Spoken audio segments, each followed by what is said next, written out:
Hello, everyone, and welcome back to the fifth episode of GSP, your favorite Smash pod. It better be your favorite Smash podcast. How are y'all doing today? I am doing fantastic, man. I'm ready to be here, ready to talk about some Smash. It's been a good week for me. How about you? I've been doing pretty good. No face cam today. I have a really good excuse this time. Y'all know Rise and Grind happened this past weekend. I was a little inspired, tried a little boxing. And well, I'll let you figure out what happened there. But it's the other eye this time. It's not the same eye from the baseball. It's a different eye. But we are out of commission. Definitely next week, though. Definitely next week we'll have the pod. Unfortunate boxing. I really got a lot of respect for Proof. Multi-sport athlete. Just what's gonna bust out? A basketball? You gonna be hooping next? You gonna be playing a little training. American football? The Olympics are coming up, pretty soon. You just got to kind of try everything, kind of see what's going to work best for you. You got to be good at some kind of sport, right? Yeah. Once you find that, hey, go ahead and try out. You might be an Olympic athlete. I mean, they're adding like mobile games to the Olympics this year, aren't they? That's what I'm saying. I would actually get it. I'm so good at They got like power walking. I know that's an Olympic sport, so I mean, hey, I'd be pretty good at that. I'd say. All right, let's just get right into it because we have a lot to talk about. How yeah, you shoot. Doing, Imar? My bad. I'm good, just like you guys.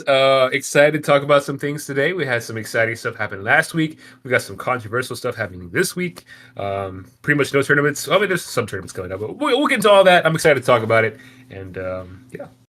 Yeah, my bad. But let's get right into it. Actually, now with Rise and Grind, that was the major that happened this past weekend. I think it was an A+ tier. And then for our top 8 finishers, you're going to have Shattuck and Geist in 7th, Tarek and Anathema in 5th, Mutace in 4th, Lima in 3rd, Gluto in 2nd, and then Mia won. No real surprise there. Yeah, no. Honestly, yeah, Mia winning, not really a big surprise. I think we all kind of said it on the pod that we were like, yeah, he's probably going to win, but let's pick somebody else to... just have a hot take with it. You know what I mean? Yeah.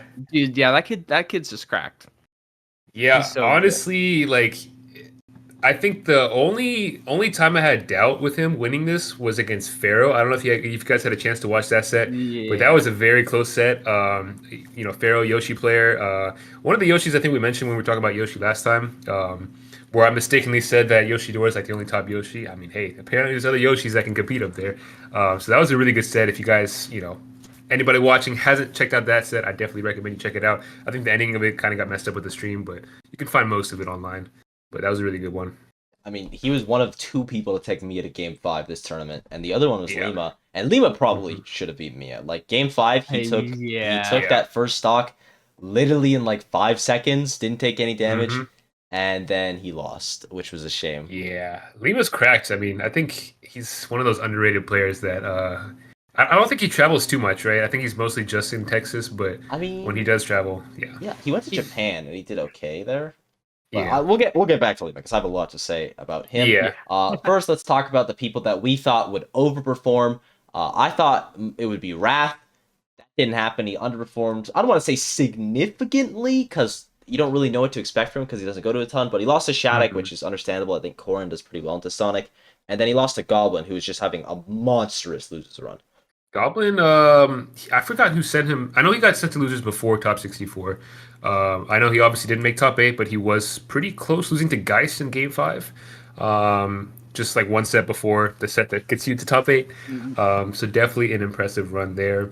JAZARA, I forgot who you picked for your underdog. So I'm pretty sure I picked Nico, but he didn't end up going. That's right, yeah. DQ'd, so Nico and Skittles DQ'd. We were talking about both of them. Yeah. Unfortunate. Yeah, and Nico with a C, by the way, not with a C. Nico, the cloud player. Yeah. Disappointed to not see him there, but it is what it is. He probably signed up a long time ago, and stuff just came up. There was just some super crazy results that happened this weekend. The biggest one, I know Anathema was seeded 9th, bro. But I'm going to be honest, I did not expect him to make it that far. Rise and Grind is Anathema's tournament. I guess so. It's crazy to me because I feel like Texas, and there's no data behind this that I know of, but it's probably true. But I feel like Texas probably has the most Rob experience. There's so many Rob players in the state. So yeah, that is kind of crazy to see Anathema make top 8 and get through a lot of the players that he got through. I mean, he kind of barely beat the Buzz, but still got through the Buzz That's and all that ended up making matters. top 8. Listen, Yeah. he SD'd, I think it was game 4, but the set record Yeah, don't I show watched that. that. Yeah. All it shows is the buzz win, which is what matters. So shouts to Yeah. Mathman for that really nice run. And then Imar, who was your pick? So okay, I'm just gonna go ahead and say this. I made some predictions, right? I didn't think they were all going to come true, but I feel like most of them did, right? Which is kind of crazy to me. So one of the first picks I had, I mentioned this last podcast, I believe. I said that Ray was going to beat Send. Like I said, Ray cracked Zelda player. He's kind of around this area. One of the best Zeldas to do it, and I feel like Zelda does pretty okay against Ness. I think it was a game 5 set to put Ray in winners top 64. After that, he lost to Jazo, and then he lost to losers. But still an impressive win. Definitely. And then I also predicted that MFA was going to win his set against Sonito. Not a crazy upset, but still impressive. Olimar beating Sonic. It's just kind of an annoying matchup, I feel like. And then this one, I didn't really call this, but I've talked about it in the past. And this is going to be a big topic, of course. Skinny the Pooh beating MK Leo. Probably the craziest upset of this tournament. 3-0. Imar's Yeah. blessing. I mean, yeah, it's crazy. I wasn't expecting a 3-0, that's for sure. I don't even know what to say. He lost. And it wasn't Yeah. close. Skinny's Mario gets down, bro. I saw him play. It was He was like cooking. up smash and neutral, hit MK Leo with like a forward air combo. I was like, dude, Leo's getting messed up right now by this Mario. He was in like totally in his head. It was really fun watching him play out that set. Yeah, definitely. I think I don't know, like, if he plans on traveling more. I'm sure now he'll be able to travel more. But I definitely think if he starts to travel, that's definitely one of those up and coming names where you'll start to see more results with him. I mean, most recently we talked about it was that tournament in Arkansas. He ended up getting 9th, really close to top 8 at that event as well. And then this event, he of course beat MK Leo, and then he ended up losing to Geist in winners, and I think he lost his shoe. Yeah. So still plays pretty well. I don't know what that is. Yeah, 25th, something like that. Yeah. Okay. Pretty solid. I mean, yeah, pretty solid overall. So, maybe the highest placing Mario actually. Sure. Oh no, Karama Ludo. actually. Ludo and Karama. Wait. Yeah. Okay. Did Yeah. Karama get? Oh, we got 9th. 9th. Yeah. All right, but still impressive though. Yeah, really impressive run. And then while we're talking about Mickey Leo, let's just get it over with. Gets 17th. Has the misfortune of playing riddles. The Marth comes out again. The Marth. And to be fair, did pretty good. Did better than the Joker. But He did really good. Marth. Hey, you gotta try everything, right? Dude, it's his best character, bro. Oh, his Marth is so good. Yeah. But do you know what he should do? Play Lucina. It's right there. Like, out of all the people in the world, if they have to pick Marth or Lucina, Leo is like the only one where I'm like, I'll let it slide. But I just want to just try it because Lucina's so broken and he'd be so good. But it's tough. Like, getting riddles is tough, and he 3-0'd, I think, literally everyone after Skinny the Pooh, so he only dropped games to Skinny the Pooh and riddles. And J Smash, the Kazuya player, so shout out to J Smash. But it's just like, it's unfortunate. You get upset by another Mario player, you run into a top 10 player in the world. It happens. Yeah. Yeah, we had a lot of top players get sent to losers pretty early. It's kind of, I don't know, it was a tough tournament, to be honest. Like, looking at top 8, there's definitely some names there that I wouldn't have expected to see going into this. Another player that almost made top 8 that was actually really close was Base Mage, losing 2 back-to-back Game 5 sets to Riddles. And then, actually, hold up. He beat Riddles Game 5. He beat Riddles Game 5. He lost to Gluto Game 5. I watched that one. He got wafted in Game 5. Spoiler alert there. And then he lost to Geist to make top 8. So he ended up getting 9th. Glutony's like my favorite top player to watch, but I'm sorry. Bass, that's my guy, bro. He got robbed. He got robbed so hard by him. I was so upset for him. Oh, man. He's so good, dude. I felt so sad. I don't know if him and Gluto have played since they played, I think Smash World Tour or something where he beat him way back then. I don't know if they've played since then, but I knew that Bass had a good matchup against him going into it. And he had a fantastic tournament. Like you said, beating Riddles. He beat Jackal as well, 3-1 right before that, if I'm remembering correctly. Yeah, he did. Yeah, and you're right. They Yeah. haven't played since Smash World Tour. That was like the first run back, and I mean, honestly, the fact that it was that competitive is really good for me because playing Glutony the first time, whatever. He's a top 10 player in the world. Big whoop. The second time, though, it's a lot harder. So the fact that he was able to take it to Game 5 gives me a lot of confidence. Yeah. I almost... How is that matchup for Puff? Because in my head, I feel like Puff does okay in that matchup, but I don't really know the logistics behind it. I feel like Wario would kind of farm, because it's like the big thing about Puff is her air mobility is so good, but Wario says, hey, I got that, and I'm a good character. The only thing I can really... I feel like it's pretty even, just because Puff can edge guard Wario so good, and because of the air drift, he kind of floats horizontally a lot with the combo. So I've seen Bass just straight like wall of death him with the back air like over and over. It's mostly just the edge guarding, and then Puff's hard to combo as well. She does die early, but Gluto, a lot of his like 1-2 hit combos don't really go together. Like down tilt dash attack, I think is really hard to get on Puff, so she becomes really hard to kill if you're not just getting like a straight up read in the air.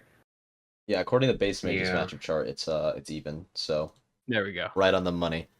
And then a couple other players that fell into losers bracket earlier than you'd expect. Also from earlier on, Goblin lost to Skeleton, the Kazuya. Yeah, I was just about to mention that. He didn't just lose; he got absolutely bodied. I don't know if you guys had a chance to watch that. It was not even anywhere close. That was rough. I watched that whole set. Really? It was a quick 3-0 and a handshake. That was yikes. Speaking of not close, Jazzo over Riddles 3-0 with both the Terry and the Kazuya. Ninth place overall at the event. Really nice run from Jazzo. He's a player that's popped off super hard from time to time, but he doesn't always show up. But when he does, he's got a really high ceiling. Great, yeah. Beat Ray as well. Yeah, definitely. Yeah. Who else do I want to mention? Shout outs to Stroder for going random. That was pretty hype. I don't know if you guys had a chance to watch that.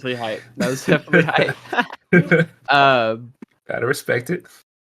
We mentioned this character in one of the previous episodes, but dude, Bayonetta went crazy at this tournament, like absolutely dummy. Geist, big shout outs to him. And I wanted to say shout out to the top 8. Yeah, we'll get into the top 8 right now. Yeah, so really quickly, shouts to Peanut for getting 13 to Little Mac. Peanut, he's cracked. Yep. That's great. Well, Peanut's probably going to get the shout out every episode that we talk about a tournament that he's at, because if he went there always like got a placement, he's getting a shout out. Yeah.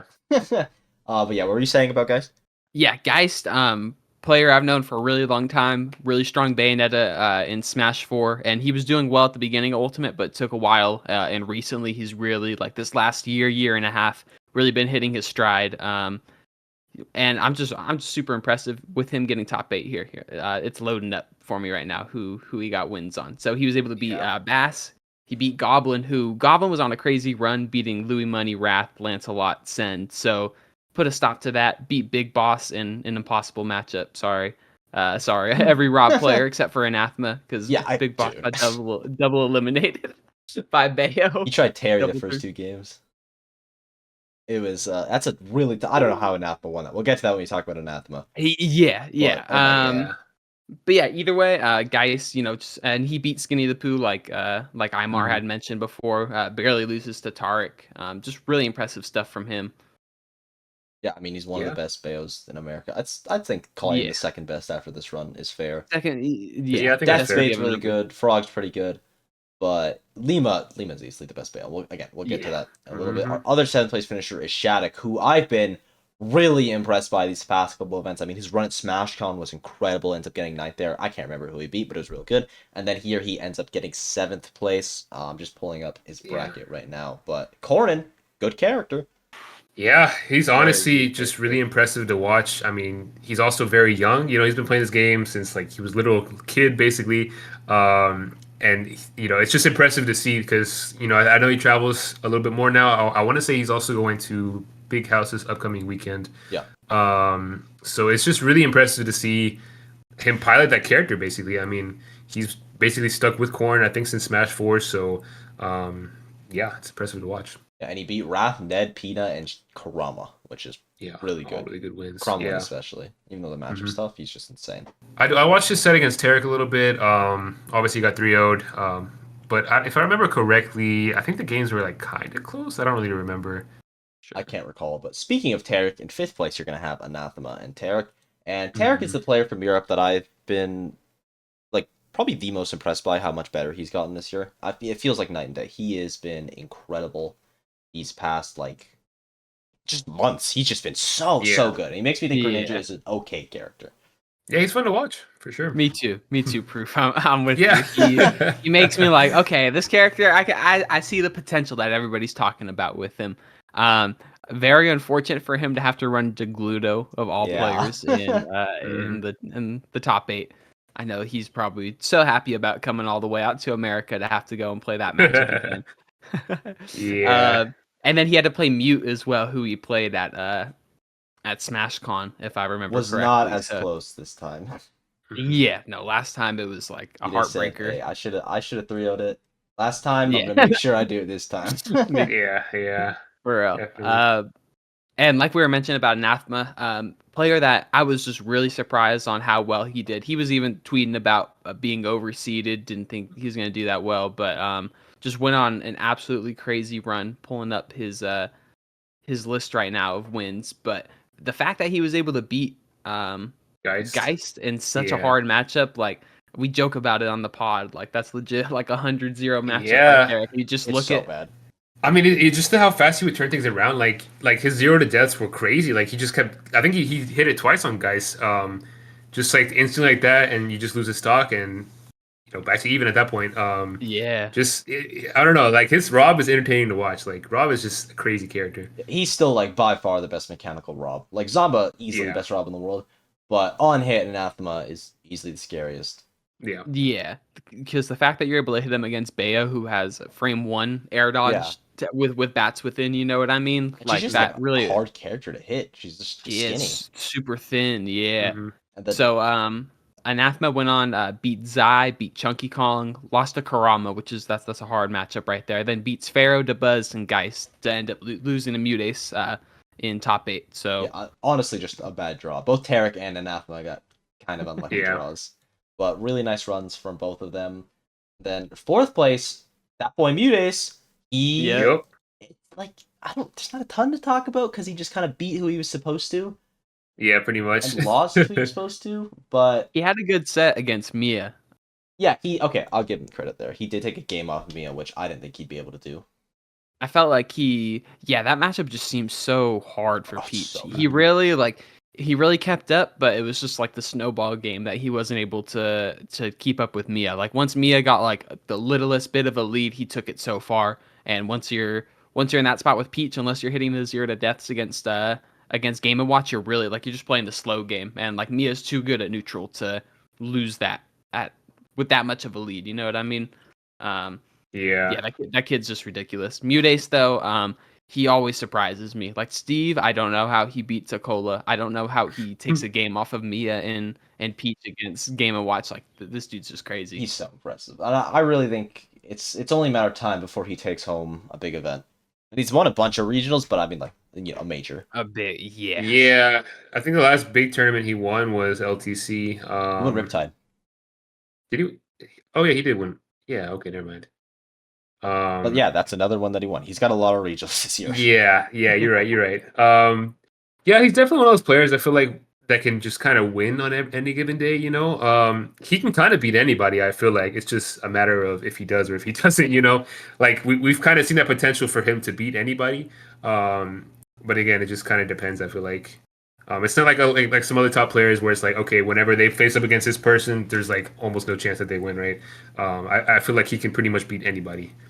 Yeah, he has like the huge X factor to him, where it's like on any given day he could be playing how he was like at Genesis, Genesis type Mute. of run, and Genesis Mute, man, undefeatable. Yeah, exactly. Show up at any moment, which is incredibly scary. Speaking of scary, Lima got 3rd place here. Yep.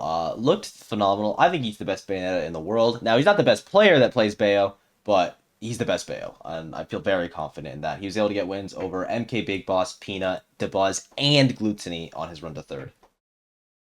Yeah, honestly, just, again, underrated player.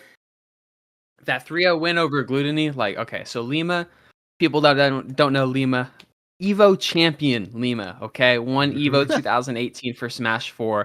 Was a great player throughout Smash. Controversial Evo W, but you got to keep it in mind. Hey, we Evo take champion this. right there. Put some respect on his name, for real. Brought it home for Texas. But he's a very like cerebral player, and I feel like it took him a really long time to catch up with the Bayo combo game in this game. Whether I think he's in school or something, so that's probably just the reason. There's But also just like a lot.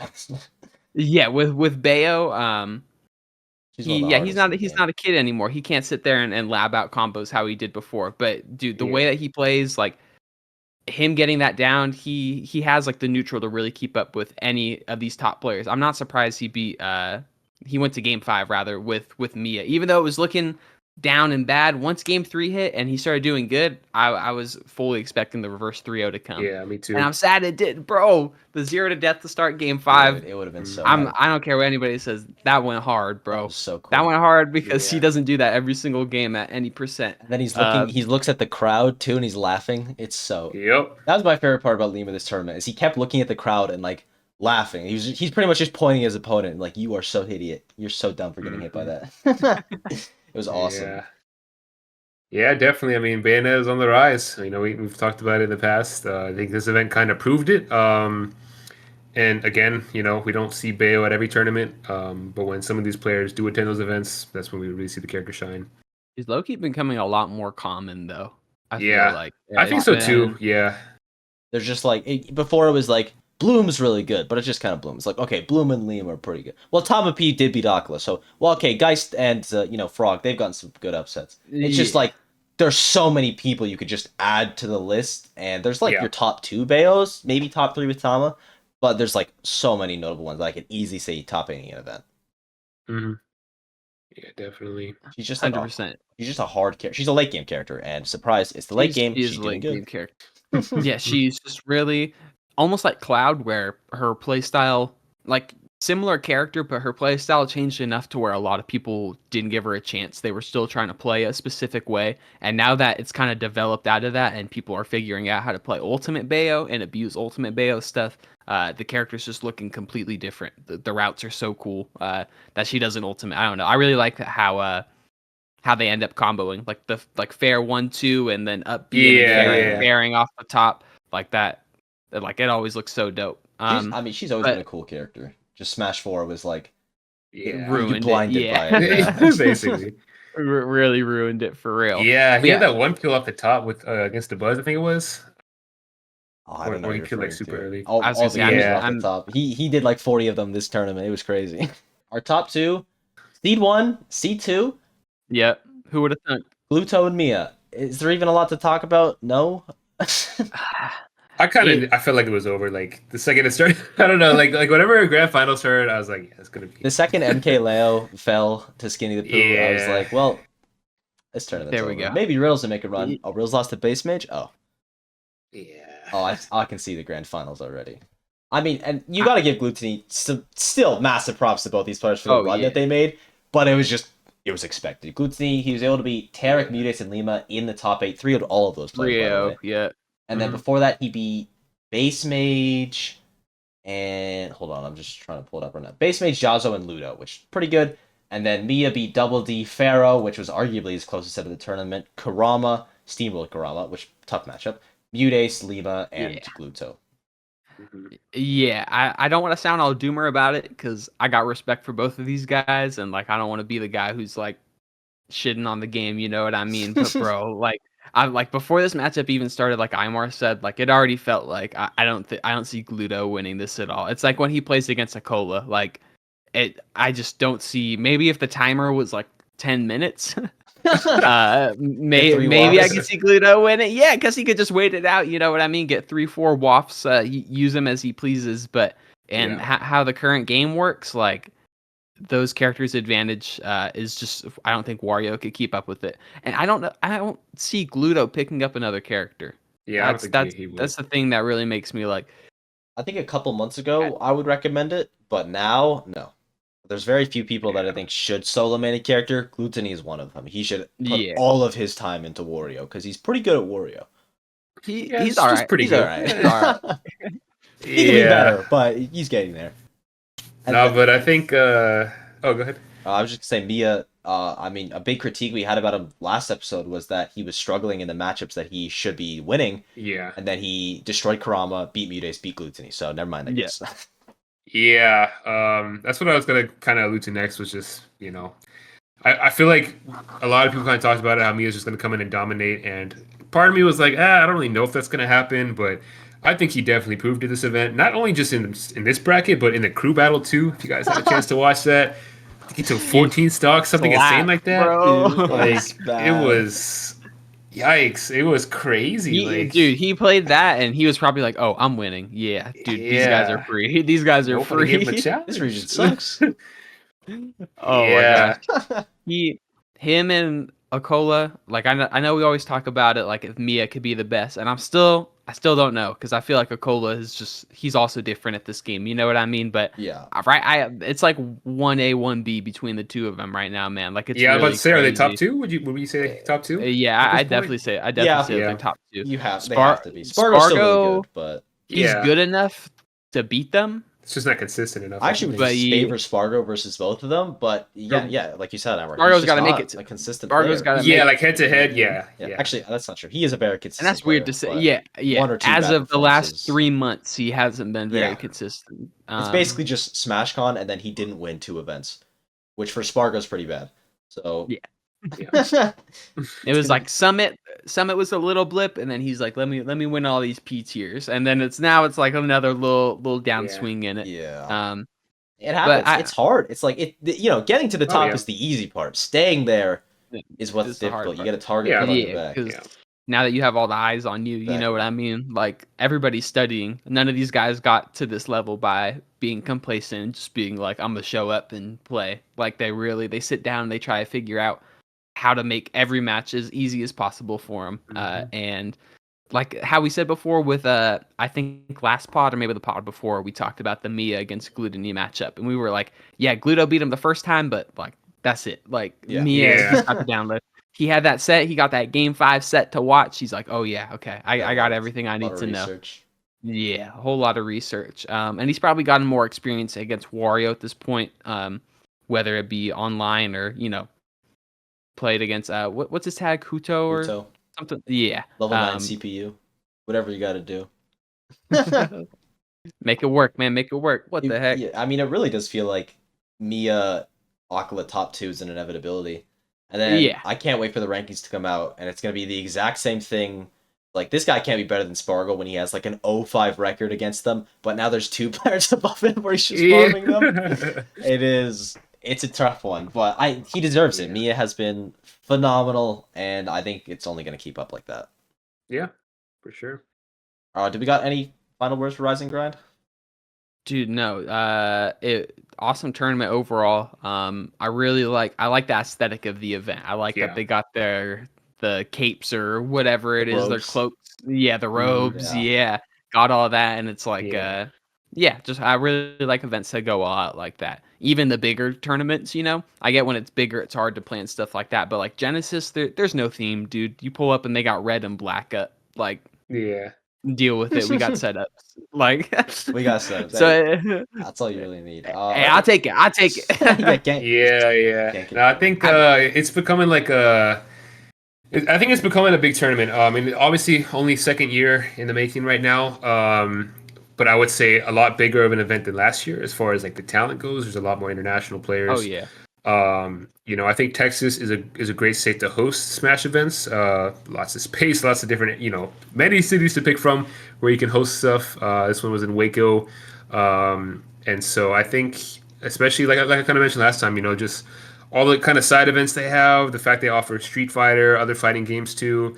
I think it's definitely going to become a big tournament in the future, and I'm excited to see how it's going to turn out next year. I think they already announced the date. It's going to be in August next year, I think. Yeah. It's a little bit earlier.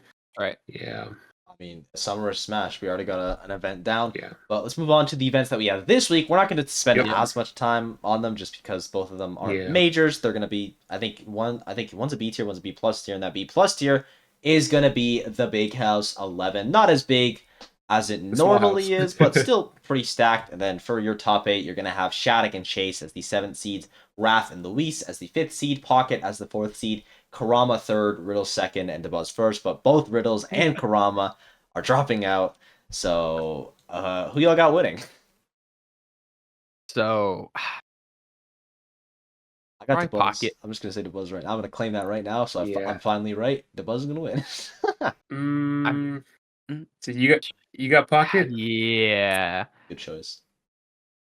I'm thinking Pocket, but I wouldn't be surprised if he when is it? Big House? What day is it? Thursday? Okay, never mind. I was gonna say I feel like he might end up DQing from it, bro. But it's a little too. I feel like it'd be isn't he like too from abrupt that right now. state? I want to say, right? Yeah. Yeah, I think so. Yeah, from Michigan. Yeah. Yeah.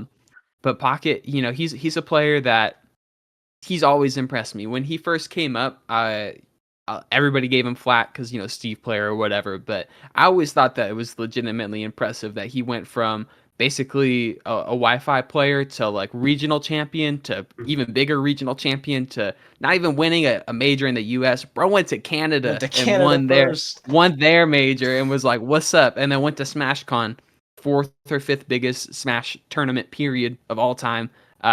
And just went on an absolutely insane run. And Steve or not, like, he won my respect with that run for sure. Yeah, he crazy. Like such a good story there. It was like what, combo breaker right into another one, maybe combo breaker he had it was like Cost 2022 into like Warp Zone into Combo Breaker into he just had a streak where he was like into Gom. Yeah, it was like dub. Like bro could not take a L. I think the only person that beat him was Icy Mist in that period of time, and Ned, I think. Shout out to Icy Mist and Ned. Yeah, the real defenders. Well, Midwest players, they have them on lock. Then Imar, who's your pick? See, I was either gonna go with DeBuzz or I was gonna go with Pocket, but you guys took them. So okay. I'm gonna go with a different route here, if that's okay. I'm gonna pick my top 3 at this event in no particular order. Right, it's gonna be the top 3. Okay. So one of them is gonna be DeBuzz. One of them is gonna be Pocket. And the third one, I'm gonna go with Icy Mist. Oh, okay. All right. Okay. Now, obviously, if Icy Mist runs into DeBuzz, that's kind of GG's. Olimar kind of just, I don't know, shuts down Samus. So we might go ahead and place Icy Mist in third. And then you know what? Let's just put DeBuzz and Pocket in grand finals. Icy Mist at third. Okay. I think grand finals is going to be a toss up. I'll follow that same format. My third, and then also my player that I think is going to overperform is Tarek. He is criminally underseeded at this event. Almost picked that, yep. And then he does have the benefit of Riddle's DQing, so that's nice. And he has to play Chase, and then likely Mystery or Black Twins, and I'd expect him to win all of those matchups. So I think he's going to get into top 8. And then what's in the top 8, he was supposed to fight Karama, but now Karama's DQing, so it's probably going to be Icon or Luis. And again, if he beat Chase, I think he can beat Luis. Icon, I don't have as much confidence in, but I still would favor him. So I think very possible that Terra can go on a run because Pocket and DeBuzz are on the same side of bracket. So someone is going to have the run of their life at this tournament. You can guarantee that. Dude, that other side for real. That is going to be crazy. For the person I think is going to overperform, I don't know what his seed is. I know he's not in the top 8 though. I got Mr. E. Or was it? Yeah, he's supposed to lose to. He's 13th seed or like around 13th seed. He always just pops out of nowhere and impresses me. And then I go and I check his results and he's been doing good the last like few months and I just haven't been hearing from him. But he'll just randomly pop up and like get top 8, like win a big regional, something like that. He's just a very strong fundamentally player. And I know he's been focusing on some other things outside of Smash, but I think that's the push that he needs to elevate himself to that next level. You know what I mean? When you've been playing for that long, your fundies are your fundies, it's like you can only get like so much better on top of it. A lot of it comes down to just having yourself situated. My gosh, dude, I'm slipping up on my words. Having yourself situated and having your life, straightened out and all that good stuff. Really helps, and boost your confidence and make your game a lot better. So I got faith in him. Yeah, like the external factors. I know Light has been talking a lot about like the external factors matter a lot, which they do, because if your life's going bad, you're probably not going to be performing super well. So yeah, You definitely won't be. Yeah.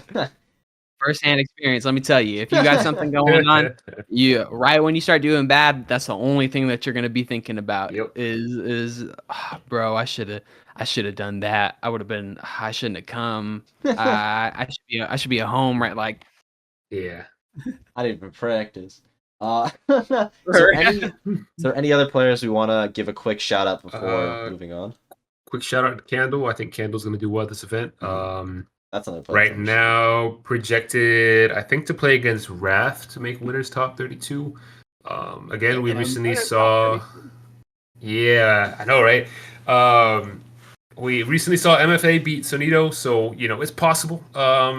We'll see how Candle does in that matchup. I think if Candle manages to beat Wrath, can definitely go on a run, at least to go ahead and face Pocket for top 8, where Candle would probably lose. But then even if that's the case, it's still doable in losers, I think, to pick top 8. So would not be surprised to see top 8 out of Candle. Zara, you got any final words? Dude, I'm throwing it in here. I won't pick him as my pick, but if Wrath ends up winning, dude, I wouldn't be surprised. That's all I'm saying. He is Dude is the most hidden boss. He is the hidden boss. Steve versus Sonic for top 8. Let's go. I mean, if he gets to Pocket, he definitely should win that. Yeah. He just has to get to Pocket.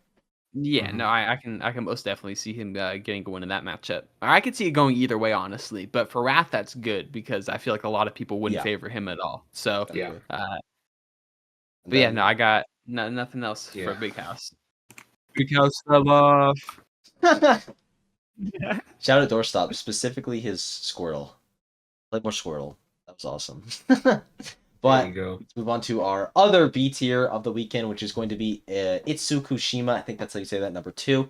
For our top 8 seeds, you're going to have Akka and Ryuo in 7th, Umeki and Snow in 5th, Hito in 4th, Gact in 3rd, Yara in 2nd, and Osimo in 1st. Who y'all got? I'm going to go crazy here. Talk to me. We're going to see Bowser win a regional. Okay. Finally time. It's time. That's all I'm saying. It's time. It's time. But he has he's nice man with a Bayo player. Hey, man, miracles happen. We saw Rob beat Bayo. That's true. Oh, they are the Bayo player. Okay, I cannot wait for Hito's loser run of this tournament. It is going to go crazy. It's just already. Just that loser's run. That loser run's going to hit, bro. I've got faith. Here's your pick, Jazar. Do you have one? Honestly, I'm going to say Yara. I feel like Yara. Good pick. I love Samus. I feel like there's a lot of really good Samus matchups here. Not a lot of characters that really I'm looking at these characters right now, these top seeds. I don't know any of these characters that really match up into Samus, at least really bad for her. I know specifically against Bowser and Ryu does really good. Mario, I feel like, is the only one where might be a little bit of a toss up. I guess Diddy as well. Mario and Diddy. If Yara don't run into Mario and Diddy. What about Ness? Got it. Is Ness? I don't know Samus matchup charts. I don't know Samus. I feel like Ness would be kind of in tricky. my head. You know what? We're looking it up. Y'all continue on. I'm looking at. My pick is gonna be Akka. Not for any particular reason. I just think he's insane, and this is going to be the tournament where he just gets lucky. Because that's what you need as a hero player. You just need to get lucky. Akka has the skill to win an event of this caliber. He just needs RNGesus to be on his side, and I think it's going to be this time around. So we got a hero player, and we got hero the player. Telling you, we're going to see Bowser. It's going to be crazy. Call me crazy. I'd be so happy if Hito won. I play Bowser. So. Yeah, I think everybody would be. Yeah, that'd be insane. I feel like realistically, it's probably not gonna happen. But if you don't like watching Bowser, there's something wrong with you. He's just funny. Mm-hmm. Like he loses for 90% of the game. Never back here, you die at 50. That's awesome. Mm-hmm. And he took that 50% all from one flame breath. Like so, this is like a year and a half old matchup chart from Yara, but only matchup here that he has is losing is Akka. That's pretty Everything good. else is at least the even matchup, in his opinion. So yeah, I don't know. I got Yara winning it. I feel like he just got it. He's really like that too. Yara's like top 25 in my opinion. Yeah. Yeah, for sure. For sure he is. He is like insane. I'd still call him the best Samus in the world, even though it's like a lot closer than it was at the start of the year, just because Siski's been way better and Yara's been not as good, Yeah. but he's still been pretty phenomenal. And then who Amazing are y'all player. picks to overperform? I got mine. It's Nizamamo. I think he's gonna beat Hito. I think that's a really, really bad matchup. The Bayo trend's gonna keep up. And then I think he can beat Umeki. I actually am not super confident on how Peach Bayo is. But Peach is like, her whole gimmick is she can outspace you. But Bayo has side B. She doesn't really care. So I think Nizamamo can make that upset. And then he's already in top 8 at that point, so who cares? I mean, I feel like my pick to win this whole thing is kind of an overperformance already, so I'm just gonna roll with it. Double down on Hito? Yeah. Fair enough. I don't know if I have anybody in particular. I'll give my other guess. I feel like it's gonna be Yara and Gact in Grands. That's my guess right there. So I guess if either of those ain't seeded, I have the seeding list right here. I don't know why I'm saying Yara's like second, Gact is third. There we go. Well, Ashimo, you're getting third today, buddy, because those guys are gonna be first and second. I've got bad news, brother. I will say, and Asimo wins kind of. I always like seeing Asimo do well. I hate Ryu, but Asimo's Ryu is so cool. He's so cool. I hate that character, that corny ass character, dude. I hate him so much. So lame. He's so impressive. Ashimo's so impressive though, dude. Like watching him play, I'm like, yeah, no Ryu does it like him. He legit is like, he's the world warrior, bro. He's got it down. He actually is. Aiken's Ryu's good too, actually. Okay, the really good Ryus are fun to watch because that's just because they're really good, right? Like you can say about those characters. Yeah, exactly. Imar, you got any final words before we move on to our next topic? Not really. I'll probably be watching a little bit of Big House, and I'll be watching some sets this weekend. So yeah, these are some good events, even though they're not the biggest. Yeah. The culmination, it's basically a major. If you watch both, you're gonna get enough players there. But we got to move on to the meat and potatoes, the drama of everyone's life, apparently, because people just won't shut up about it.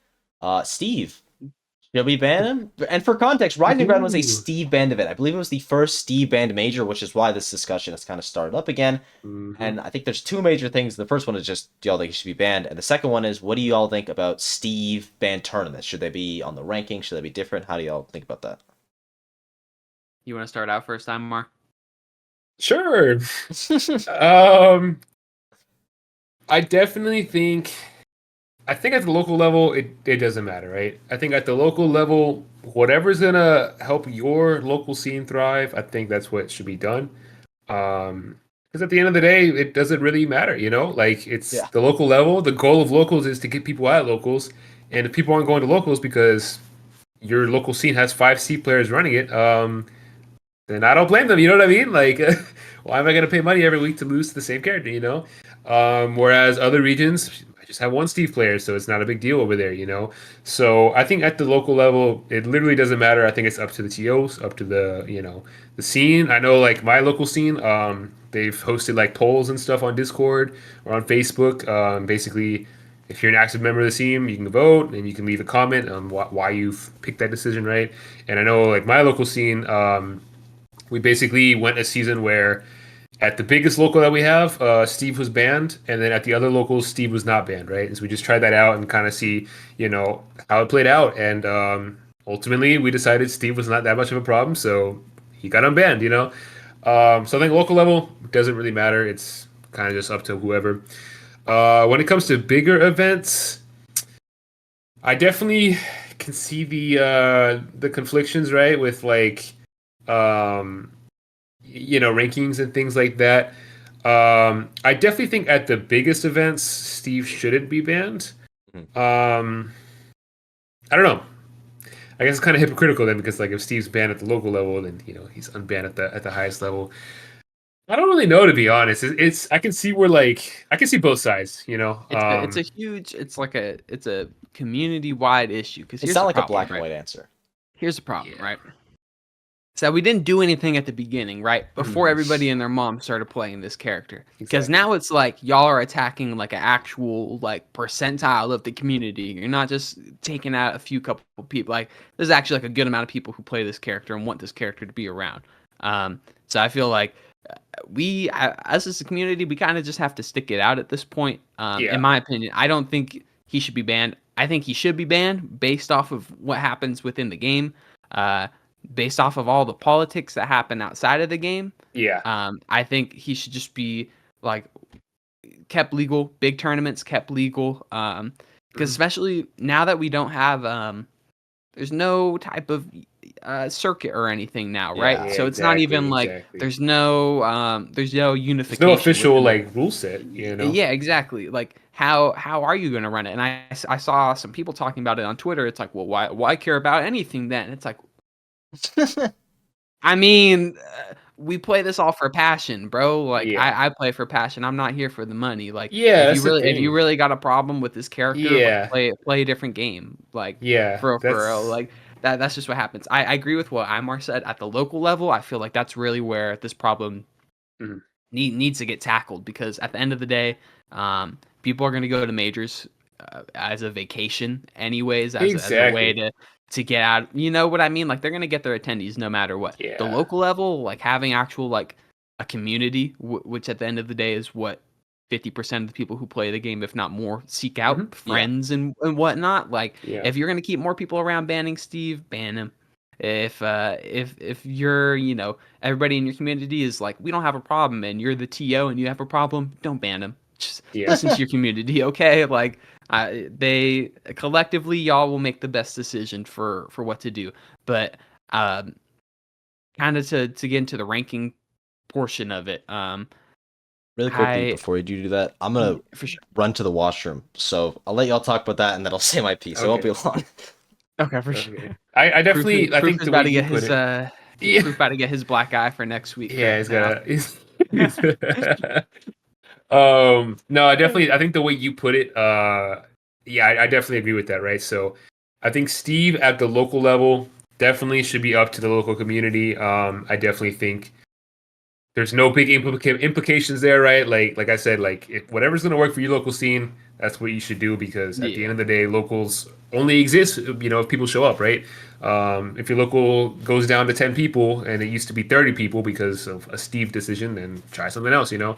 And I definitely agree with what you said as far as like majors go. And when you put it like that, I mean, when you really think about it, like with major tournaments, right? Let's say 800 people enter. There's like 8 people walking away with money, right? So at the end of the day, you know, 5% of the people there are walking away with nothing but the experience there.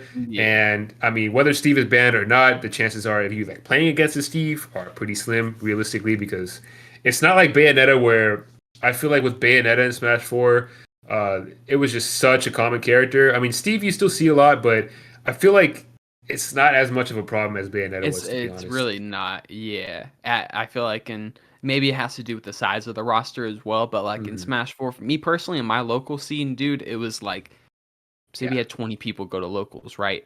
Before, no Bayo players, right? Bayo comes out, like, we have like freaking 4 PR players pick up Bayo, and there's like Bayo 5 other people who Bayo Cloud, between Bayo and Cloud, it was probably like 12 out of the 20 people that enter the tournaments. And that's 2 characters, dude. That's 2 characters taking up over 50%.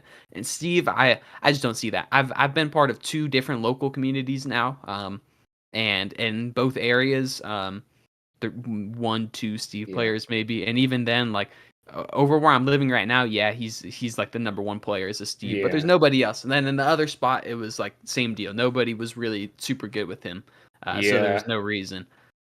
And not even just that, but another thing that I don't really see people mention a lot, you know, obviously like the 3 problematic characters, right, was like Meta Knight and Brawl, Bayonetta, Smash 4, Steve, and Ultimate. The thing about it too is with every game, the roster just gets bigger and bigger. And I feel like there's more characters you have to account for, right? So there's always a chance that like on any given day, right?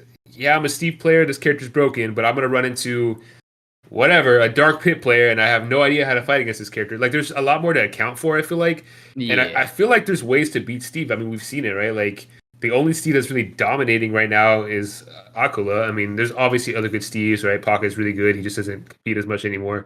But it's not like... I feel like Steve is really dominating the local scene. And like I said, at that point, local scenes can decide what's best for them. Because I think... that's where the issue really comes down to. Like how I said, it's about the community at the end of the day. It's about the people who show up every week and go 0-2 or 1-2 or 2-2 Exactly. that are supporting everything. Bro, if nobody's having fun, if all of them don't want to have to work a freaking extra 9 to 5 job to learn how to fight against Minecraft Steve and Smash Bros, like, just get rid of him. Well, that's what I mean. It's like, that's what people fail to realize. I always say, like 99% of the community are people that work or they have school or whatever. Smash is a good hobby, obviously, put the time in to get better and whatnot. But not everybody is in this to go pro, you know what I mean? And at the end of the day, there's a bunch of top players, there's a bunch of good players, but a lot of people play this game because they're passionate about it, for fun. Yeah. And again, at the local level, like, if that's what you're going to every week, right? If it's miserable every week and you're not having fun, you're gonna stop showing up. With the majors, it's different because whether you fight and lose against Steve or not, right? Like you said, it's like a vacation regardless, right? Like it's still a big event. You're gonna remember that event all the time. So it's definitely different for both, I would say. Yeah, and hopefully if you welcome back. My great return. I don't know what I missed out on. What I'll say is, at the local level, who cares? I think y'all probably touched on that already, but do whatever you want. It's your local, right? It should be what the community wants. There is always going to be the factor of your players are just going to be worse versus Steve, but I think I came into you guys already talking about this. 99% of the people who play this game do not give a damn. They just want to go, they want to play, they want to have fun, they want to go home. And then I do think for the majors, he should be unbanned just because the ranking stuff, and I don't know if y'all have gotten into that. Not really. Okay, that's where we were about to. It just makes it so much harder. I mean, do you have any final segments you want to wrap up for the ranking stuff? Before the ranking stuff, no. I feel like we kind of touched on everything. All right, let's talk about it. So the big debate, I think it kind of came from Ether, and Ether's been getting a lot of the flack for it. Some of it justified, a lot of it unjustified. But he said basically, I'm not going to be counting Steve banned events on my ranking. Completely fine. Do whatever you want. It's your ranking. Me personally, I'm still going to include them because, like, it's just like the events are going to be smaller because you don't have the good Steve players showing up. But it's still just as hard to win, right? Like, you look at a lot of, like, you look at Spargo, or not Spargo because he had to beat Aqua. I was just thinking of an example of, like, a player that has won a super major event where they didn't fight a Steve. That has happened a lot. Like Mia at Rise and Grind. He didn't have to fight any... Oh, wait, that's a bad example. But there's... Tweak it, let's make big moves. There's one. He didn't fight any Steves at that tournament, and Steve was still legal. So I don't think that events that don't have Steve banned shouldn't count, but I get why you would want them to not. Yeah, and I don't even...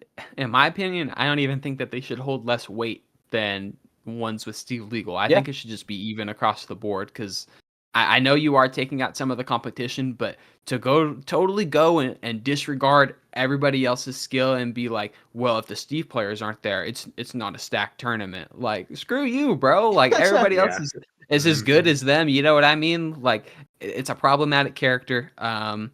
People have... It's been a discourse, obviously, since, 6 months after he came out, if not sooner than that. Like... And people haven't figured out the issue. For real, I got no clue, dude. The 5th iteration, first time I played against him, I was like, "Oh, dude, this character is overpowered, bro. This is not fair." I'm like, "You tell me you got a side B move that you can ride in, or you could let go of it, and it's a command grab that goes across the whole stage, and you can run up to me, and you get to act before I can act out of it. I can't do nothing. I fly out of it, and I just got to sit there and take whatever you got." No, that is not. Ain't right. You guys remember like when Steve first came out, and this was like over COVID, and everyone was like, "Yeah, his character's got gimmicks online, but like when offline comes back, this character's gonna be trash." I knew. You go back and watch. You guys remember that? Like Steve, everybody was saying that. Yeah, people thought he was. I don't know how you can look at that character with that up tilt and be like, "Yeah, he's not gonna be that good." Just up tilt, like, okay, he's gonna get 60% off that every time. They found the 60% combo day 1 or day 2, and everybody's like, "Oh, that's cool." And it's like, no, you can't do anything about it, bro. That's practical, 3%. What's that? He can move while doing it. That probably won't be that big of a deal. Yeah. And then also, like, for the thing, just like circle back to the majors. The way that majors become majors is because players are worth points, and your major just isn't going to have the points from the Steve players, so they're already just naturally going to be smaller. But I don't think you should be taking. And then I know that it's like, well, how if the Steve player shows up and they can't play Steve, like how do you rank? Like I don't know, dude. Drop him down one or something. Like Oh god, figure I it mean, out. I just assumed they Like, wouldn't show up. yeah, I haven't even thought about Yeah. that. Maybe half. Oh, there's oh shoot. there's some like I don't know. Like let's Well, say yeah. let's say Big House, right? Like Yeah. it's in Michigan. I feel like if they ban Steve, I feel like Onan or Pocket would still show up. They show up with like the Just Joker, 'cause the it- Robin. Well, Something, you know what I yeah. mean? Like at Rise and Grind, Yanni went and he played Luigi. there Oh, we yeah. go. That's like Yeah. an example there. And I think I don't know what place. I think he got 65th, maybe. I know he didn't do Nah. great. Now for the top level people, when it Yes. comes to this conversation, I know that there's been a lot of basically every top player that I've seen speak out about it has been like, don't ban Steve. We don't want Steve banned. Yada yada yada. I think even Mia was like, I won't be participating in Yeah, and non Zamba. And they were the ones that were like and specifically Zamba like, I as ain't well. going. Yeah. Yep. Which I think is fair.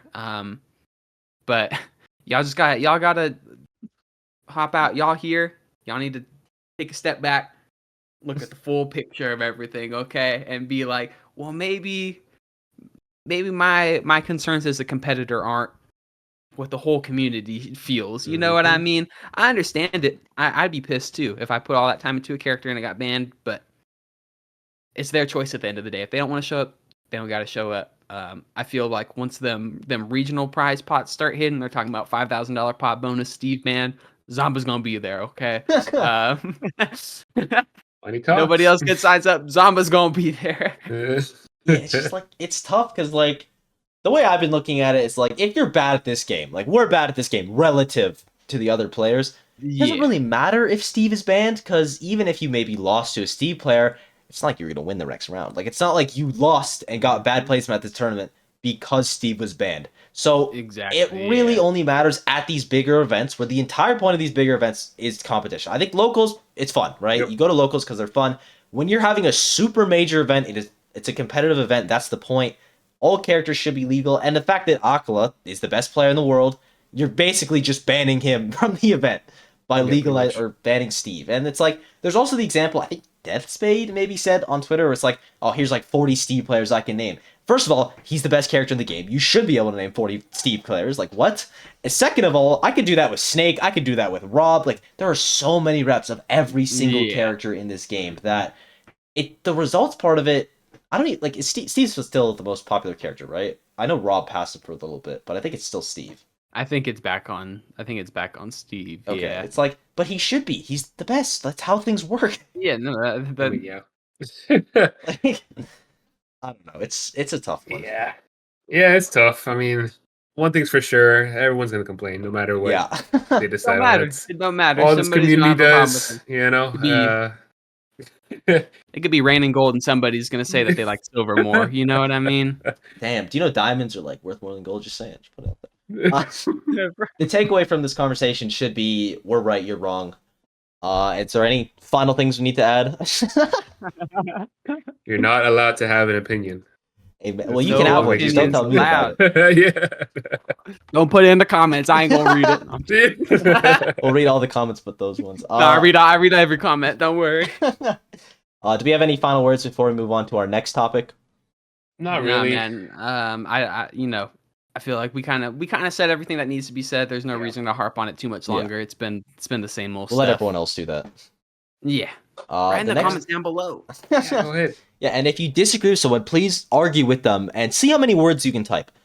Just to make an articulated argument. Our next topic is, I mean, it's written down in the Google Doc as Void Save Smash Ultimate, which is kind of true. But I just feel like the labbing I've seen in the past 2 weeks has been insane. Specifically with ledge slipping, I didn't know that existed. That stuff looks incredible. And then Void, the amount of sheet combos that I've seen from him this past like 3 days have been like, I don't know, are they revolutionizing JAZARA? I don't know if you've seen them.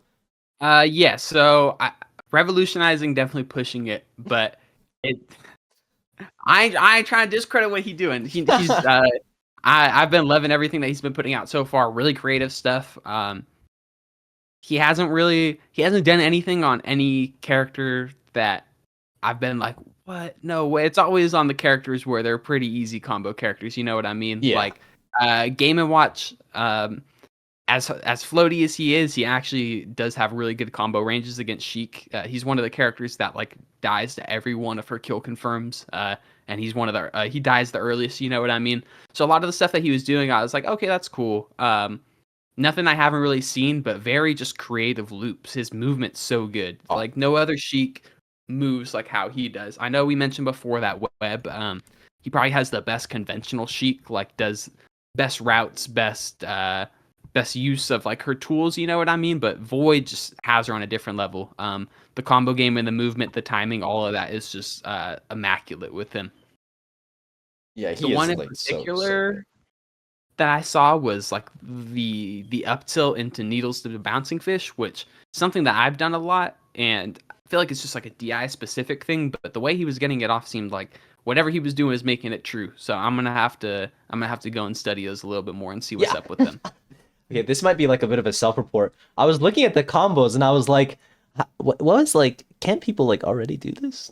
Like I couldn't see the new stuff, but I know it's there, but I just can't tell the next level that he's getting with it. Yeah, it's like I said, it's stuff that's been there. It's more like Optimization. Yeah, the way he's stringing it together was just really impressive. Like his movement was just super clean. A lot of like the turnarounds that he was getting and whatnot. The one that really impressed me was he got the I can't remember what they call it. It's not the raindrop. It's like you F tilt and then you like immediately double jump up air and then you hit him with the up air while you're rising and you land on the final hit and then you can go and up air them again off the top. Like an IDJ up air into something. Yeah, it's something like that basically. They had some sort of dumb name for it. You know what I mean? How they put for every combo, like raindrop. It was called. I mean, you can name it right now. Maybe it's unnamed. Uprising, or it was something like that, like uprise or something. And he did it on Joker, who he's a pretty hard character to hit up air combos on because he is so thin. And I was like, dang, that combo I've always seen it. And it really revolutionizes her game on Battlefield because the top platform is one of the only ones that it'll work on. And then Imar, you have any comments about the Sheik tech? I just realized that I don't follow Void on Twitter, so I haven't seen any of this. But hey, now I'm following him. He's the 400th person I'm following. So hey, congrats to Void. 400th follow. Shout out to Void. And then also, do you guys know how ledge slip works? Because I don't, but it looks really cool. So I saw a post. I'm trying to remember it right now. Basically, it had to do with if you're in tumble, or right when you get out of tumble, whenever you're able to air dodge, you have to be below the platform. Air dodge down, so while you're getting momentum, you're air dodging down into the plat. So you below it, air dodge into it, and then you roll off. And for some reason, if you're below the plat and air dodge into it, like you carry your momentum off of it. Really weird stuff. It's happened to me a ton in game before, and I never knew what caused it. And I always try to replicate it, and I wasn't able to do it because I thought it was broken. Like ledge slip and melee is so broken. Yeah, this stuff looks insane. Like this is the biggest thing I've seen discovered in Ultimate since like probably Slingshot. And the original post that found it was like, yeah, it's kind of cool, kind of niche tech. It's like, no, this is this is the next big thing. And honestly, I feel like if this is as good as I think it is, it's way bigger than Slingshot is. This actually like changes the game, probably changes a bunch of matchups because there's so many characters that they just have combo strings that kind of hit you in that range, or they have like low poking moves that send you horizontally, and if you're high enough and you could just like air dodge into the platform with your momentum and slip off and be able to combo right back or get right back into neutral or whatever, like it's going to be so good. And I've already seen the video came out today or yesterday, and I've already seen like like so many people of it against like I saw this one against like Roy. I don't actually know the original post. I'll try to find it right now, and if I can't, then I'll just credit it down below. But yeah, it's real good. I don't really understand. Oh, I think it's by Bungler, SSB Bungler. Again, their link will be down below, so shout out to them for that. But it's so funny. It's universal, just a bit niche. It is, dude. It is. It's pretty incredible, and it's not. I feel like Smash Ultimate tech this past like couple weeks has been really impressive. I've been seeing a lot of new stuff. I don't know if people have just been super motivated, or if it's just a coincidence, or if it's a placebo. But I'm happy with it. I feel like I don't think it's a coincidence. I think the week of Steve Tech kind of brought the labbers back out. Yeah, You know what I mean? that's People probably want it, to actually. start discovering things about this game again. Because I know I was doing the same thing. I was trying to lab some Sheik stuff, and I'm like, dude, I don't got the time to do all of this. To sit Basically, here and you're try to saying, find why something do you new. save Smash? Um, in some twisted, messed up way, yeah, yeah.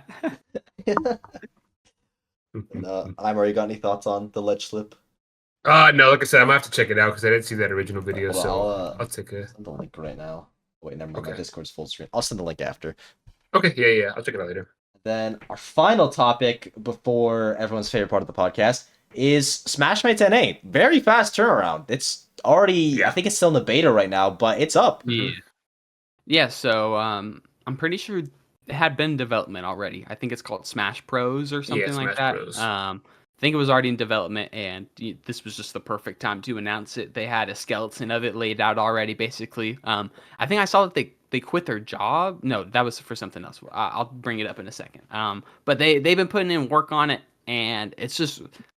I mean, it seems to be working out. People are playing it. They got a ton of good players on there, so that's all you can really ask for. Yeah, it looks super cool. Yeah. I was watching ESAM stream when I was doing the editing for a video that comes out. I think probably already out at this point. But it's cool. It's Smashmates. It's an online ranking. It's not revolutionary, but it's nice that NA finally has it.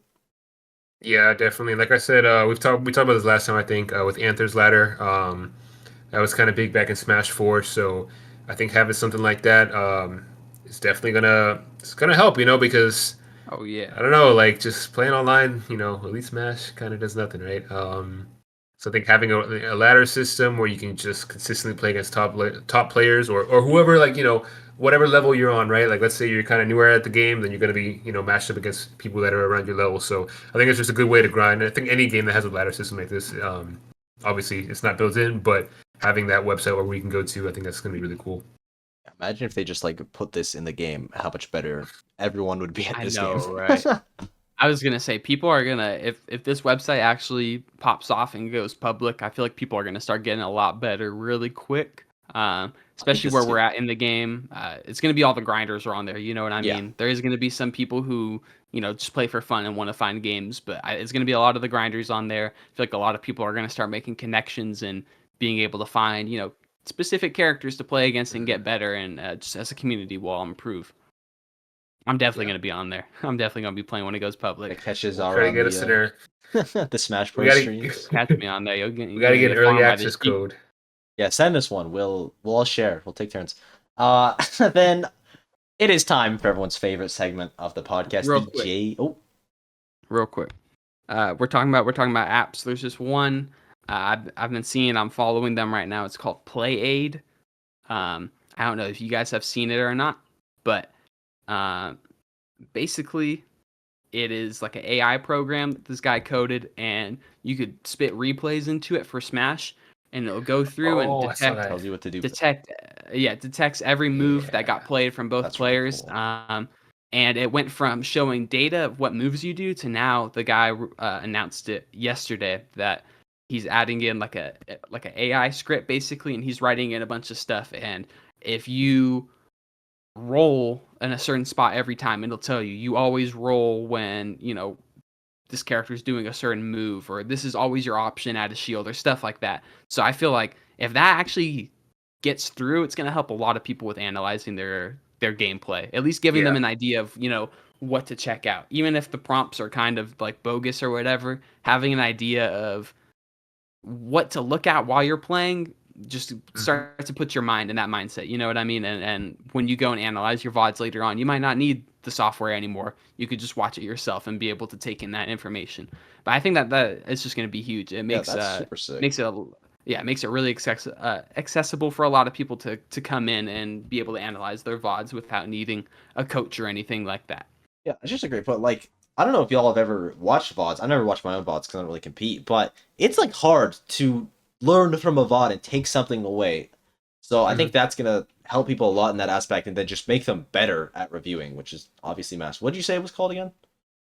It's called, their Twitter is Play Aid AI. Right. So PLAYAIDAI. That's the last shout out they get before they sponsor us, but that's pretty cool. Yeah, y'all got to hit us with the little bag next before I start shouting you out anymore. But yeah, cool stuff all around. Smash, a lot of dope stuff coming out. Besides, if we had a circuit, we'd be in an amazing spot. But everything else is looking good. The one piece that's missing. Fine, 2026 circuit right around the corner. But all right, I'm already final things to add before everyone's favorite part. Not really. I'm ready to jump into it. All right, it's time. Drum roll. I don't know how my mic picks up on that, but it's a JV grid. Yay! Woo! We're so excited. Okay, Imar, do you think you could do it this week? I'm currently rocking a solo monitor setup, and got you. So we got the JV grid. For anybody who's new to the pod or new to the JV grid, doesn't know what it is. Basically, we have this 3x3 grid, 9 spots, 9 guesses. We're given 3 prompts on the top and the left, and basically each box is gonna fill in the 2 categories that line up with it. You know what I mean? So bottom right is going to be a player that made top 4 at a B or B plus tier in 2023. Also, mains or secondaries, a character that debuted in Smash 64. So that's basically the idea right there. You want to get the lower amount of people that pick it, you get a lower percentage, which means a better score. So you're trying to pick the most obscure players that you can think of, basically the least traveled paths. And you only get 9 guesses, so if you mess up on one of them, it don't tell you before if it's right or wrong. The player will just pop up their name. And if you get it wrong, that's it. You might only get 8 out of 9 or out of 9 or 1 out of 9. You know what I mean? We going for 9 out of 9, 800 plus score. We don't take L's. We play on Tuesday usually. We're recording a little bit later this week. Yeah, we played a win, bro. We don't care. Oh, it's only a medium. We've been getting better every week too. Yeah, we're playing on a Thursday this week, so we actually got a medium difficulty grid versus the very hard that we usually get. So we might crush it. We might just get a 999 this week. All right, what's the top left one? Plays a mid tier. I'll pull up that right now, and then plays top 64 at Kagura 10. Okay, and the mid tier is Ices, Pichu, Marth, Link, Pit, Meta Knight, Bowser, Toon Link, Rosalina, Luigi, Inkling, Bayonetta, Hero, Chrom, Corrin, Falco, Ness, and Falcon. Okay. Kagura 10 was when all of like NA traveled, right? Yeah. Okay, so right off the bat, I can say Hero and DeBuzz are 2 picks. Yeah, and Zach. Probably more obvious picks, but in case we don't think of anything else. Did Matara get top 64? Because I know he beat Mia, but I don't know if he beat anyone else after that. Matara, I was thinking him as well. I don't know if he did. I was thinking maybe like Shirayuki or Levi. I don't know, or Showers. I don't know if any of them. Send. Oh, that's I think he got really top 64. Good. He did. Surely. Yeah, he got like 25th, I think. Okay. I think that's one to keep in mind. Honestly, I think Send is a good choice because non-Japanese player, Japanese event. Well, yeah. So Send. Rip it. Be great. Oh, nice. 3%. Good pick. Are we doing left or right or down? Yeah, we can left, we'll do right. Down. Oh, down. We'll do. I'm thinking down just because we got video game characters on that top row, so we'll make it easy on us real quick. Okay, 6. I think it's 6 letters or more. Or more? Futari no Kamiwiya. We got Matsunabe. We got. Yeah, we can get. There's like a lot of picks for this one. Yeah. There really is. You know one that we could. I know one that we could let rip that we would get a really low score on. And it's Shrutik. He's like an Inkling player from our region, and I know that he popped up. So it's SHRU. Yeah, let's do that. Let's do that. That's gonna be a good one. I can get. Honestly, I feel like this is a real easy one because you could just start typing anything, and as long as the character is like mid-tier, you know what I mean? How many? 7. Yeah, rip it. Hey, let's go! Yeah, that's a good one. Probably the only people that's a Shrutik. That's a Shrutik, man. That's a Shrutik. And then they top 4 at a B/B plus tier in 2023. Oh, It means a mid tier, so I'm immediately thinking to Buzz. I'm thinking. Oh, it has to specifically be a B or B plus yeah, tier? it has to be a B or B plus tier. Okay. Level 1. Level 1. I'm thinking Lima. Would it? Man, this tier list sucks. Bayo's in the mid tier. Yeah, for real. What about would Syrup count? Because I'm pretty sure Syrup got top 8 at. Yeah, but doesn't he still secondary Ness or no? I don't. I've literally only seen Steve from him recently. Okay, got you. I'm sure he still has the Ness, but I'm not. I feel like it could, but I wouldn't even risk it just because. Yeah, there's other picks. Yeah. I'm trying to think to the B tier that Australia had.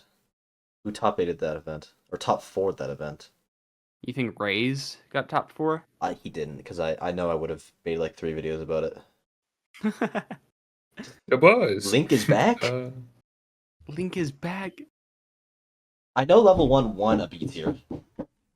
You want to go with that? I'm down to go with that. Yeah. Okay. We'll take it. Let's go. I was gonna say, last second I was like lax, but too late. Okay. All right. Main's a secondary is a character that. Oh no.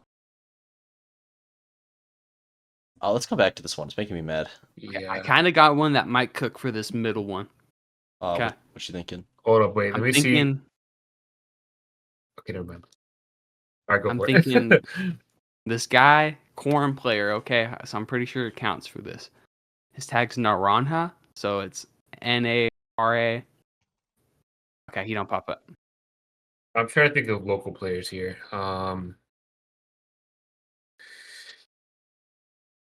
If I can think of anyone locally, then it's like, okay, I'm like pretty sure that I can pop up.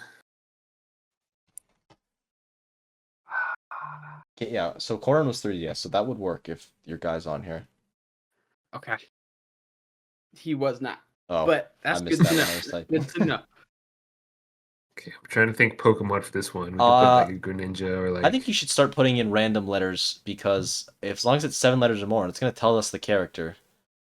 I'm just good on the keyboard. None here. Okay. No. We are cheating the system. We're not cheating. You're meant to be able to do this. It's intended. And they didn't patch it out. So. Yeah, they didn't think about this. Just looking for a Pokemon here. Oh, Ice Knight? Oh, that's more of a common name, I would say. People know Ice Knight, yeah. Yeah. Looking for names that I've never heard of. Never heard of this guy in my life. Ice Knight might be a good pick if we can't find anybody else. Oh, wait. Dagobert from Mies. Oh, the Mies came out in the Wii. Nah, yeah. Land. I was thinking that too. Oh, Isabel? Yo? Oh, did we go?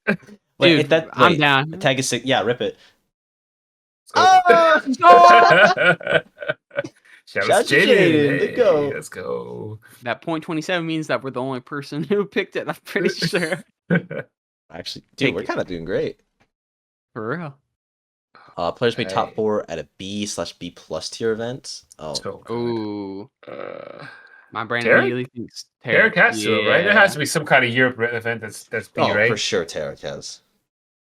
Well, is that actually, or SkyJ? SkyJ is another one. SkyJ definitely has. SkyJ, I'm thinking that's gonna be like a 40%er though. But do we really have any other picks for this category? We'll come back to it. Okay. Yeah, What's the issue for that? Actually, it's so much easier if we had a list of characters that came out. Main secondaries character in. Oh wait, we can do Lax. We can do Lax for. Lax. I'm pretty sure Lax has top 4 to B tier. Oh, I don't know though. I don't even know if Chrom was on. Okay, actually, let's hold on that one. I need to see if Chrom was even on DS. For one of the Mario players, I feel like those are gonna be. Okay. I'm down to rip Snow. Snow or now, either or. I think Snow made it for sure. You think? I don't know. Probably. Okay. I think now for sure made it. That's the safe pick, probably. All right. Yeah. Whatever. Rip it. Okay. No. Okay. Well. All right. Whatever. Abandon that one. Okay. Bro, we can come back if we don't get one of the other ones. Okay. 64 more. I'll do the same thing. G Extreme. G Extreme. Rip it. Shout out to G Extreme, man. Shout out to G Extreme. Let's go. All right, that middle We're row's killing pretty it good. right now. Yeah. That middle row, we So that's the killed it, 1%. bro. That makes up for this over here. Okay. Bottom right. Crack 800. Top 4 to B tier. H4.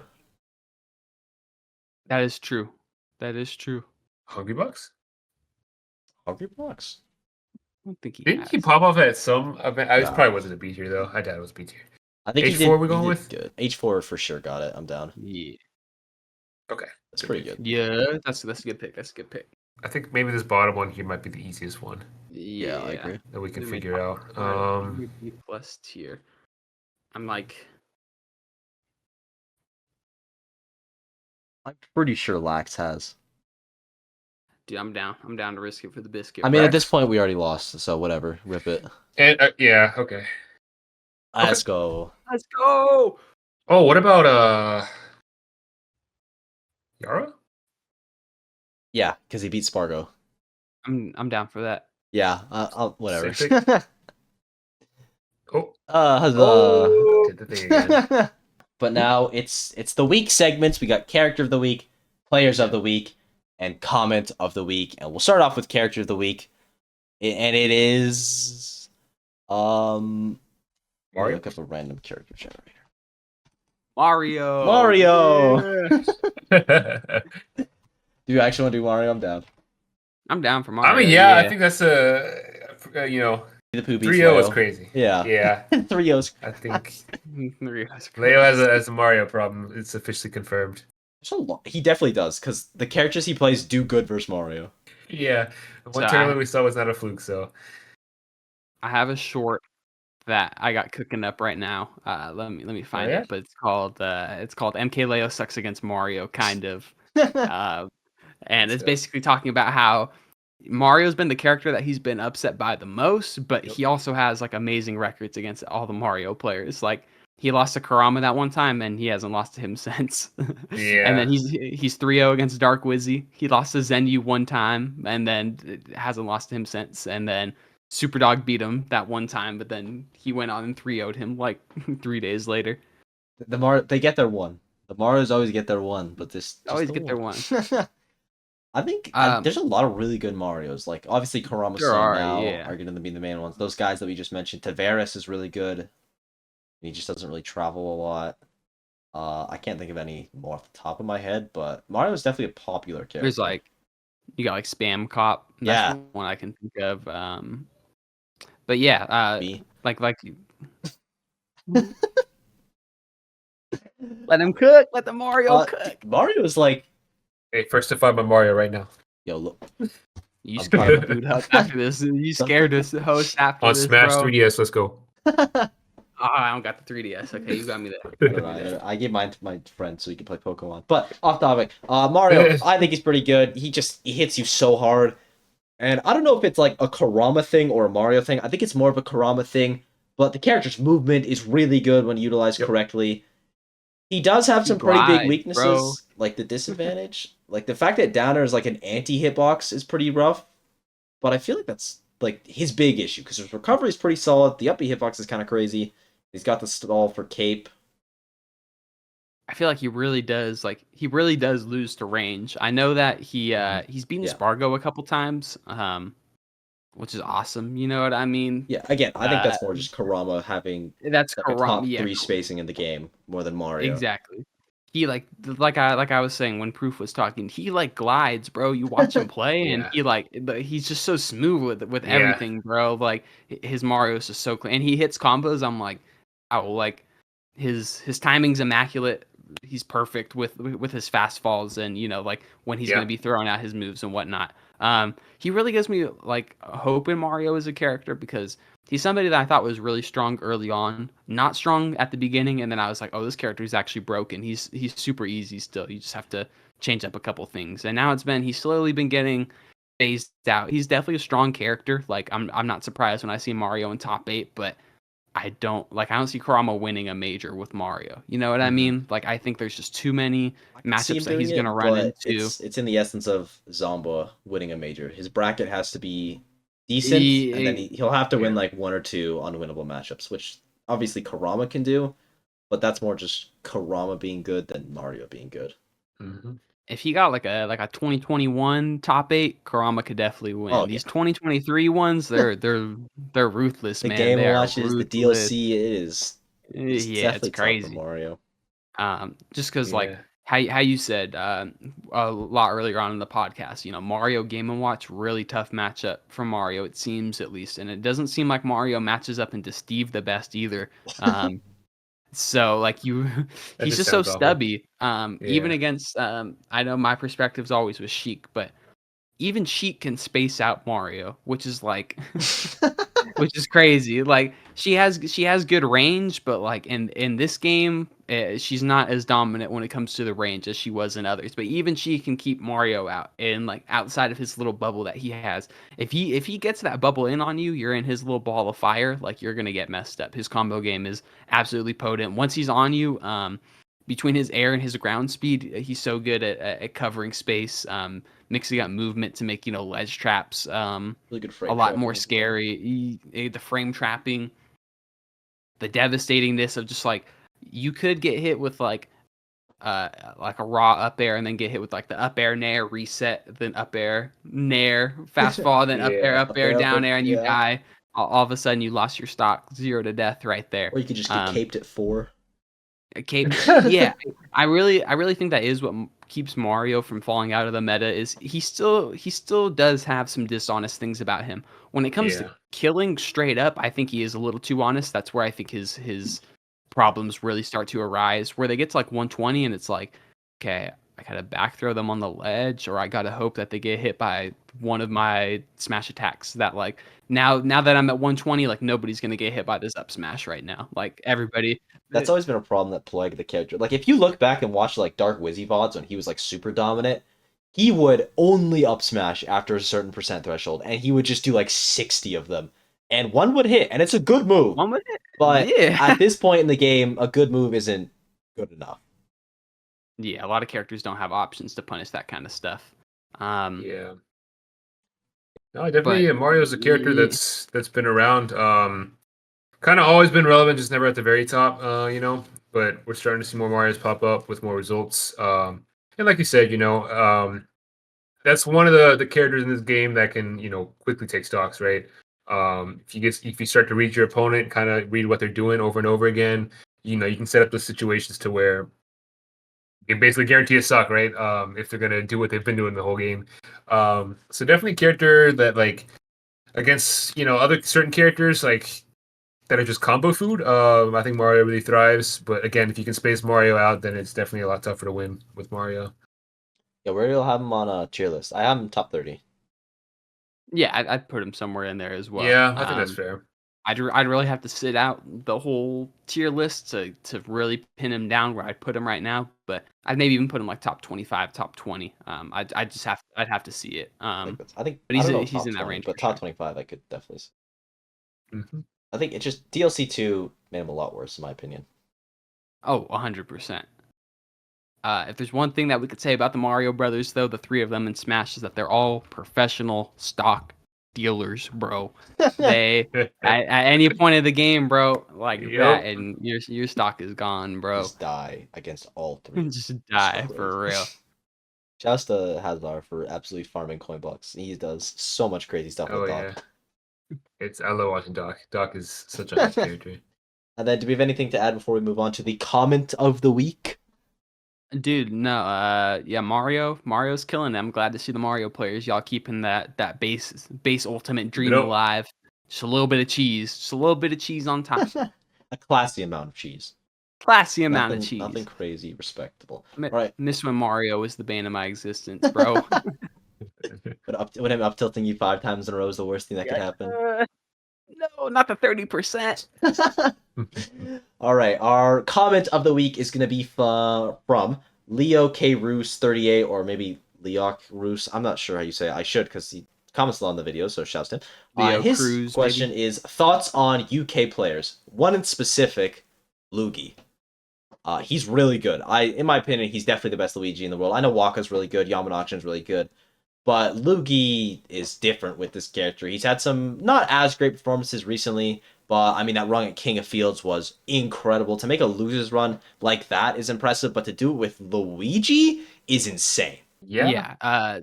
UK players in general, overall, it seems like a really good scene. They had their PR just drop. Actually, I saw on Twitter earlier, and they got a pretty deep PR overall. Like they got some strong players. Their top two especially. I can't remember who their third was, but Pelly as well. If he's not number three, then I count him. Oh, Pelly, Um, forgot about Pelly. yeah, they got like some really strong players. Luigi especially.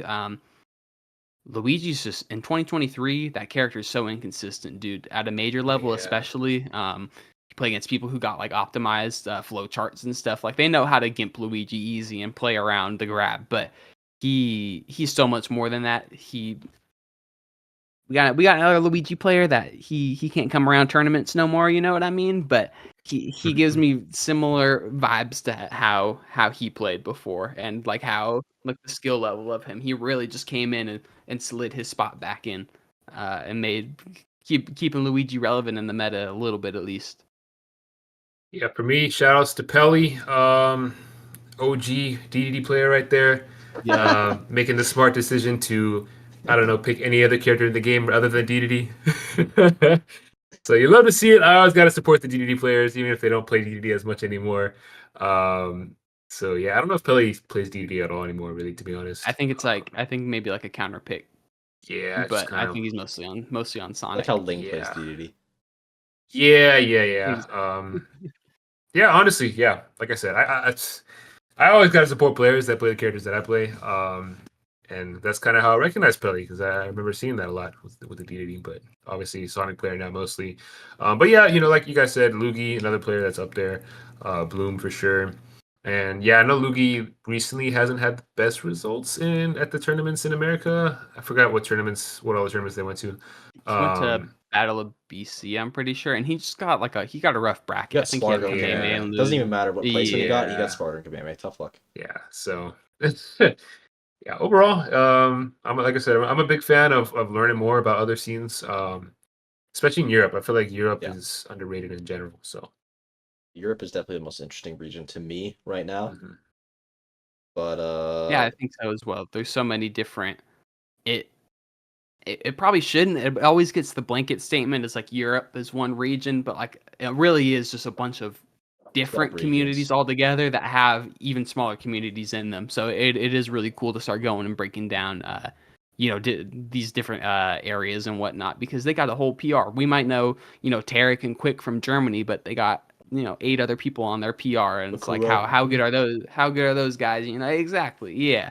So I think stuff like that's always cool. I love learning about different people from different scenes. And just one more thought on Lugi. Like we mentioned before, Battle of BC, he just had a really, really bad bracket for him. Something at Terra as I could well. see him. I don't remember his bracket from Terra, but me not remembering it, that probably means he had a Oh, I really remember, bad yeah. bracket. I want to see him out more. I saw that he made a post that he's moving back to Canada next year. It's like his last year Oh. in Europe, because he's Canadian. I couldn't tell you why he's out there, but I know he's from Canada at least. But yeah, he's coming back, so they're gonna have him in Canada. That's gonna be a new high level threat that they got out there, top level threat rather. Topic for another time. Canada, low-key the 5th region in Smash Ultimate. Canada's really good. No bias. Oh Yeah, honestly, Canada does have some good players. They've got some hitters. And then, yeah, we kind of touched everything. Lugi, he's really good. I think the most impressive thing about him by far is his movement, which is, I mean, that's like my main highlight on players, so it's what I focus on the most. But you don't get to be top 50 in the world to Luigi if you are not like just outplaying your opponent most of the time. Oh yeah. So big shouts to Luigi. And we finally have gotten to the players of the week. Do y'all have your picks? You know what, Proof? Yeah. I'm gonna keep it 100. I don't. If you give me 30 seconds, I will though. Actually, okay. I think I got my guy. I gassed him up a little bit earlier in the episode. I think I'm gonna go with Geist. Came in and got the top 8 at Rise and Grind. He's somebody I used to practice with a lot in Smash 4. Actually, I learned the Bayonetta matchup a lot from him. He was super cracked in that game. So I always knew he had the potential to be really good, but to see him go and finally, break the limits and make it into top 8. I know this isn't like a major event, but ain't nothing to turn your head at. This is a great performance from him, and I'm just proud of him. I'm proud of what he's been able to do with the character. I know that he was playing Wario at first in Ultimate and like kind of didn't have faith in Bayo, then picked her back up. So it's just cool that he's been able to push her so far from a character that people, kind of counted out to, making top 8 at a really big event with her. Yeah, he was super impressive at this event. Imar, you got your pick, or are you still floundering? Yeah, I got my pick. Right. I'm gonna go with Pharaoh for this one. Had an incredible run at Rise and Grind, taking Mia to Game 5. Honestly, probably Mia's toughest challenge besides maybe Lima. And then even in losers, ended up beating Gluto, and then lost to Anathema. Still managed to take a game against Anathema, ultimately finishing 13th, I think. So honestly, good to see another Yoshi result. Like I was talking about last podcast, I said a lot of Yoshis don't get results, but you're proving me wrong. So you love to see it. Definitely one of those characters that again has been seen as historically pretty good, just not a whole lot of representation at the top. So maybe we'll start to see that change a little bit here. So I'm excited. And I didn't mention anything about it before. I was surprised that that Pharaoh did so good, dude. Like, especially when Mia has like the Yoshidora practice. That's as well. exactly what I was thinking. Yeah. Yoshi is actually pretty good at the Game Watch. I'm not super shocked. Yeah. And then Mia's not even like he's got Yoshidora reps, but a lot of them are him losing those reps. Oh, okay. Yeah. And then my player of the week is Lima. Real quick, shouts to Game the Pooh though, because that's what Matt's upset. But Lima, just the BM in top 8 was awesome. I loved that so much when he just kept looking at the crowd and laughing. And also, he played out of his mind. So, shouts to Lima. And I think that just about wraps it up, unless y'all have anything to add. I was going to say, on Lima real quick, bro almost hit the meditation into reverse 3-0 on Mia. He really almost made it happen, dude. Do you know how freaking badass that would have been if he did that to him? I'm just glad he kept a good mentality. Game & Watch is so annoying to play against, so for him to be sitting there and he's laughing and having a good time, like, shouts to him, man. That's what it's all about at the end of the day. Yeah, Imar, got anything else? Not really. I think we pretty much covered it all. All right. Again, Rise and Grind was exciting, but yeah. Fifth was it? This episode 5. 5th episode of GSP, everyone's favorite Smash podcast. It better be if you made it this far. Be sure to sub to all of us. Our links, well, my link's already here, but their links will be down below, and we'll catch you all on the next one. We never said what GSP was this week. Oh, wait. It means the Go Play Smash Pros. That's GPS. Go Play Smash Pros. GPS. Play is in parentheses. It's not even right. Parentheses. Go, I'm gonna write it in the chat right now. 7P. Okay, I'm just gonna end it. Bye.